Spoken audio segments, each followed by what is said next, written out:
بسم الله الرحمن الرحيم. السلام عليكم ورحمة الله وبركاته. مساء الخير عليكم جميعا. بص سعادتك، الشقة دي في اسكندرية، العجم، الهانوفيل، الحي الراقي، شارع الحوته.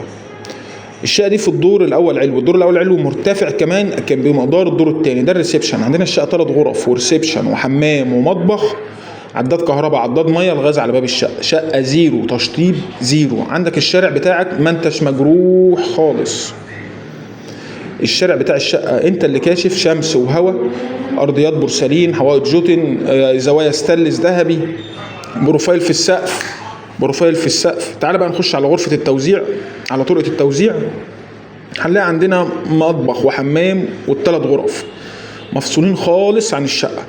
طيب يلا بينا نخش اول اوضة 5.5 في 5. اوضه كبيره جدا برضو، تبص على نفس الشارع الطويل اللي ما هوش جارح الشقه. الشقه جارحه الشارع كله والشقه مش مجروحه، بسم الله ما شاء الله عليها.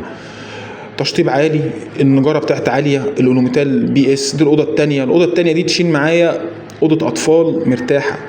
عندي مطبخ وحمام باقيين، واوضه ثالثه كبيره. الاوضه الثالثه دي تشيل معايا اوضه نوم كامله، طبعا كلها جبسون بورد، كلها